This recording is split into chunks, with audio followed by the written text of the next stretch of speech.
There's a chart I saw recently that I can't get out of my head. A Harvard business professor and economist asked more than 5,000 Americans how they thought wealth was distributed in the United States. This is what they said they thought it was. Dividing the country into 5 rough groups of the top, bottom, and middle 3 20% groups, they asked people how they thought the wealth in this country was divided. Then he asked them what they thought was the ideal distribution. And 92%, that's at least 9 out of 10 of them, said it should be more like this. In other words, more equitable than they think it is. Now that fact is telling, admittedly, the notion that most Americans know that the system is already skewed unfairly. But what's most interesting to me is the reality compared to our perception. The ideal is as far removed from our perception of reality as the actual distribution is from what we think exists in this country. So ignore the ideal for a moment. Here's what we think it is again. And here is the actual distribution. Shockingly skewed. Not only do the bottom 20% and the next 20%, the bottom 40% of Americans barely have any of the wealth. I mean, it's hard to even see them on the chart. But the top 1% has more of the country's wealth than 9 out of 10 Americans believe the entire top 20% should have. Mind-blowing. But let's look at it another way, because I find this chart kind of difficult to wrap my head around.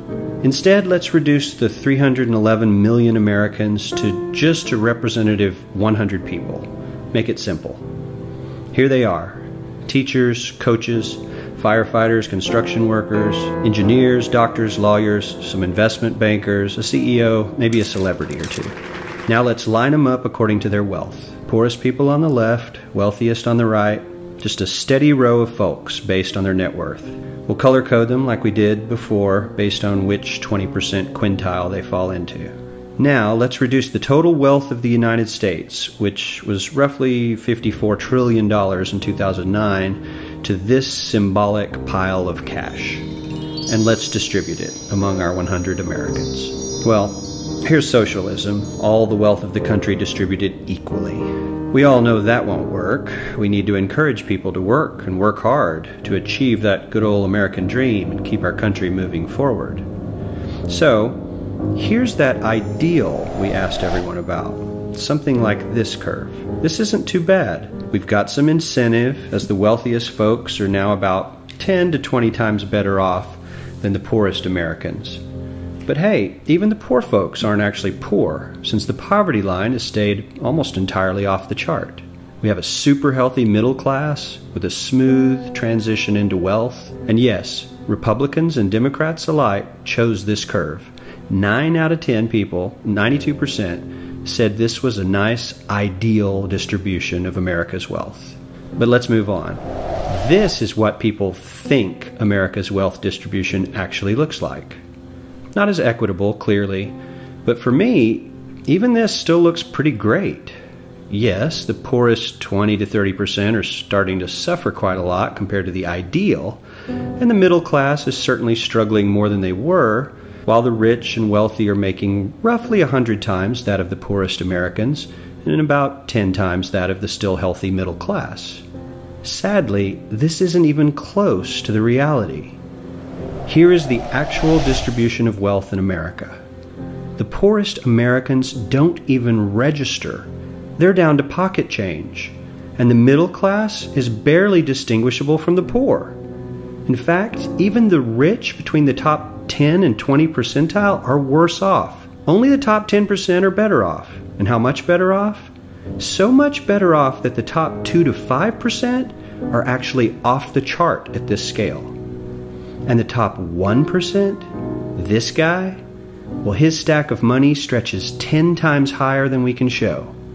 Here's his stack of cash, restacked, all by itself. This is the top 1% we've been hearing so much about. So much green in his pockets that I have to give him a whole new column of his own, because he won't fit on my chart. 1% of America has 40% of all the nation's wealth. The bottom 80%, 8 out of every 10 people, or 80 out of these 100, only has 7% between them. And this has only gotten worse in the last 20 to 30 years.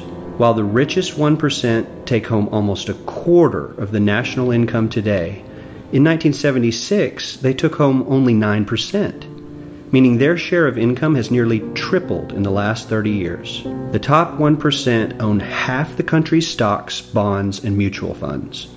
The bottom 50% of Americans own only 0.5% of these investments, which means they aren't investing. They're just scraping by. I'm sure many of these wealthy people have worked very hard for their money, but do you really believe that the CEO is working 380 times harder than his average employee? Not his lowest paid employee, not the janitor, but the average earner in his company. The average worker needs to work more than a month to earn what the CEO makes in 1 hour. We certainly don't have to go all the way to socialism to find something that is fair for hardworking Americans. We don't even have to achieve what most of us consider might be ideal.